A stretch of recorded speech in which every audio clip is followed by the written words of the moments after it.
पहले एक लड़की थी, हाइडी। उसके पेरेंट्स के गुजरने के बाद उसकी आंटी ने उसका ख्याल रखा।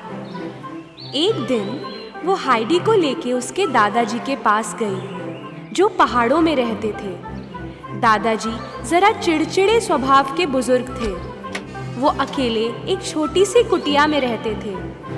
ये पहली बार था कि हाइडी अपने दद्दू से मिलने जा रही थी। किसी दूसरे शहर में नौकरी मिली है ऐसा कहकर आंटी हाइडी को दद्दू के पास छोड़ के चली गई।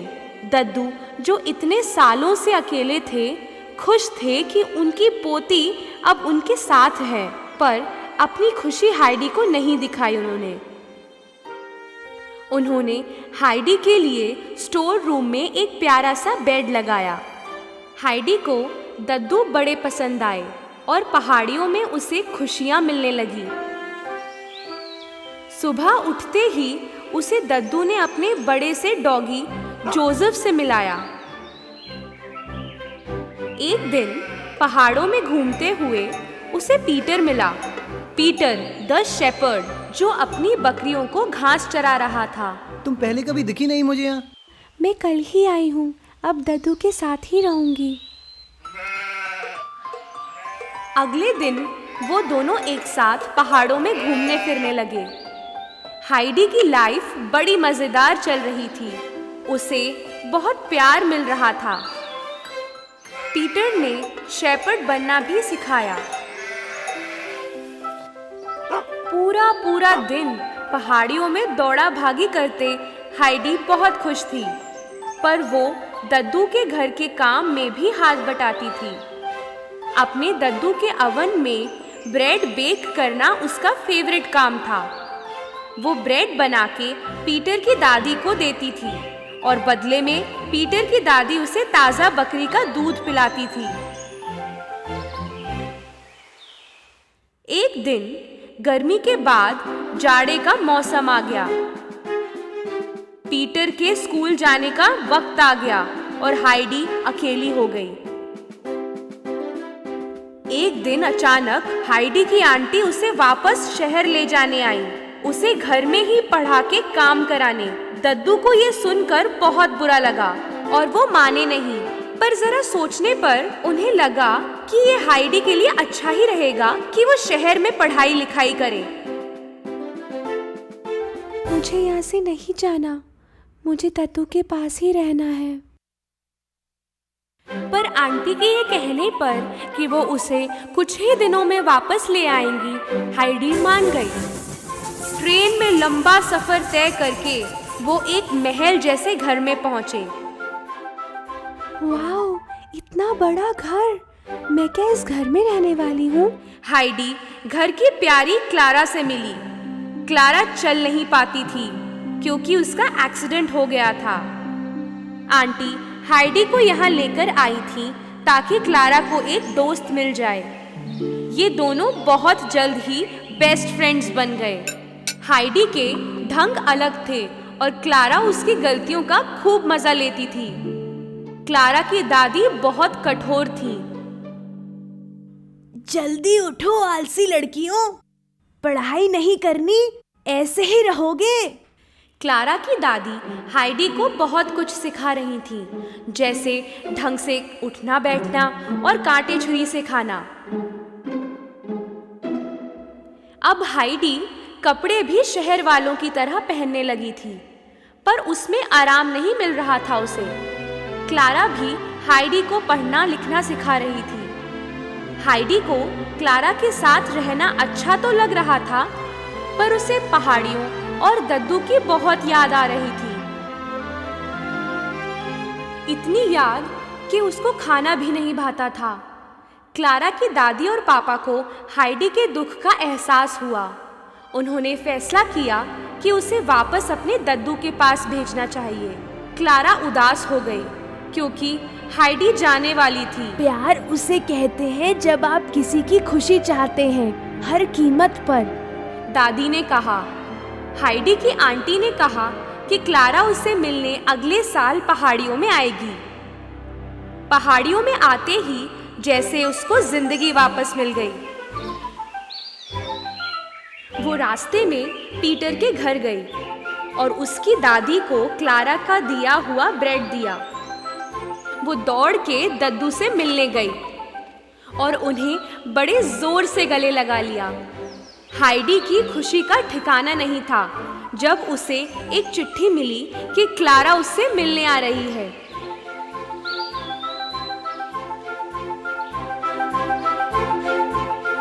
क्लारा को पहाड़ियों और पीटर दोनों पसंद आए, पर पीटर जरा अनमना सा था क्योंकि उसे लग रहा था कि क्लारा हाइडी को अपने साथ वापस शहर ले जाएगी। ये तीनों मिलके बहुत मौज मस्ती कर रहे थे। पहाड़ियों की ताज़ी हवा, ताज़े फल, सब्जी क्लारा की सेहत के लिए अच्छे थे। पर पीटर को क्लारा से जलन होने लगी क्योंकि वो हाइडी की बेस्ट फ्रेंड थी। पीटर को क्लारा को व्हीलचेयर में बिठाना और घुमाना बिल्कुल भी पसंद नहीं था। एक दिन उसने क्लारा की व्हीलचेयर को पहाड़ से नीचे ढकेल दिया। उसे लगा कि इससे सारी प्रॉब्लम्स सॉल्व हो जाएंगी। ताज़ी हवा के सहारे और बिना व्हीलचेयर के क्लारा में काफ़ी ताकत आ गई और वो हाइडी के साथ धीरे धीरे चलने भी लगी और फिर खुद अकेले बिना किसी सहारे के चलने लगी। मैं चल रही हूँ हाइडी, ये सब तुम्हारी वजह से। एक दिन क्लारा की दादी और पापा वहां आए और वो चौंक गए। उसे चलते हुए देख उन्होंने दद्दू और हाइडी को जी भर के थैंक यू बोला। उसी समय पीटर को अपने किए पर पछतावा हुआ। उसने क्लारा की व्हीलचेयर को ढकेलना कबूल किया। मैं आप सबसे माफ़ी चाहता हूँ, बहुत गलत किया मैंने। माफ तो करेंगे ही, है ना क्लारा? भले ही तुमने गलत किया, पर उसका चलना सबसे बड़ी खुशी है।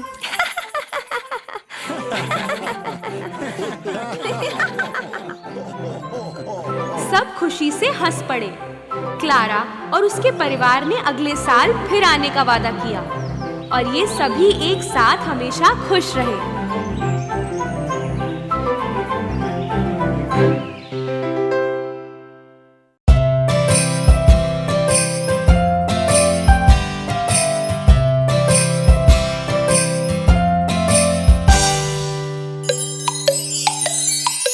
A B C D E F G H I J K L M N O P Q R S T U V W X Y and Z।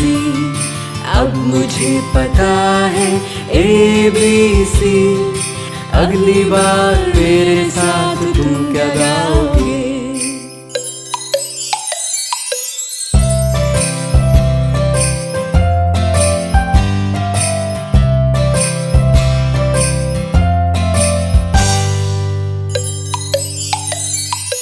A B C D E F G H I J K L M N O P Q R S T U V W X Y and Z।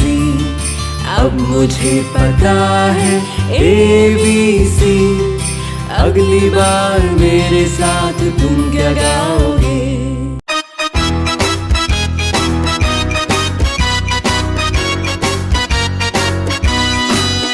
हो खुश अगर तो clap करो, हो खुश अगर तो clap करो, हो खुश अगर तो और दिखाना हो तो, हो खुश अगर तो क्लैप करो, हो खुश अगर तो पैर थम करो, हो खुश अगर तो पैर थम करो, हो खुश अगर तो और दिखाना हो तो, हो खुश अगर तो पैर थम करो।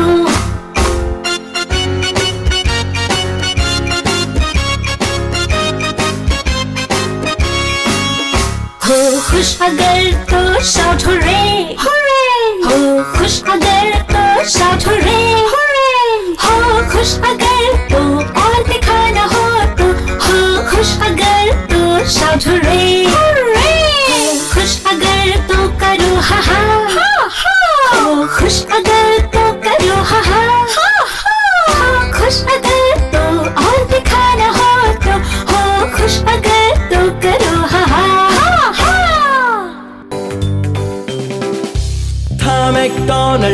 एक फार्म, सुन ले रे। और उसमें एक सुंदर गाय, सुन ले रे। और उसमें एक सुंदर गाय, सुन ले रे। करे मोमो वो, अरे मोमो वो, देती दूध खाती घास आते जाते मोमो। था मैकडॉनल्ड का एक फार्म, सुन ले रे।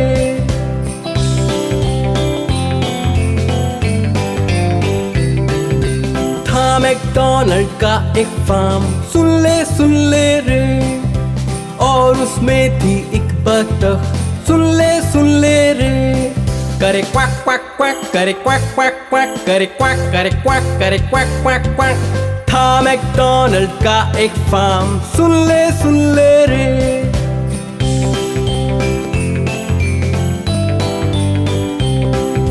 था मैकडॉनल्ड का एक फार्म, सुन ले रे।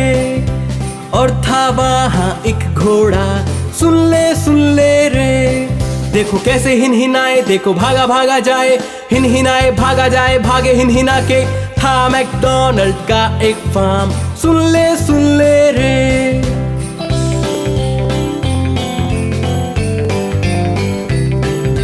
था मैकडॉनल्ड का एक फार्म, सुन ले रे।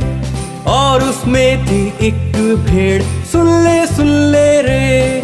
मिमी आता वो, करे मैं वो, यहाँ मैं वहाँ मैं, करे मैं वो। था मैकडॉनल्ड का एक फार्म, सुन ले रे।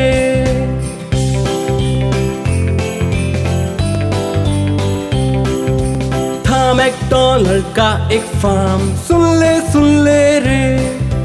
पास उसके था एक डॉगी, सुन ले रे। भौंके बार बार वो, करे भो भो, यहाँ भो वहाँ भो, करे भो भो।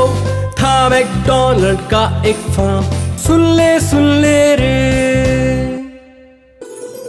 सोना सा है तारा तू, लागे इतना प्यारा तू। हमसे दूर, इतना दूर, कभी आ जा नीचे तू।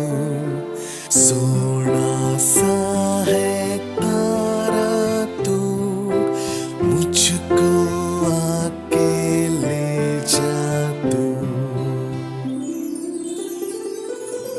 सपने मेरे कर पूरे, कर दे कोई जादू रे। Twinkle, twinkle, little star, इतना वहाँ मिलता प्यार।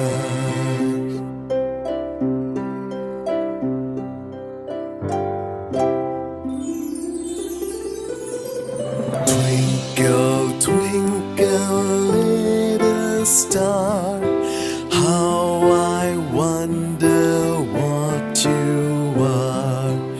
Up above the world so high, like a diamond in the sky. Twinkle, twinkle, little star,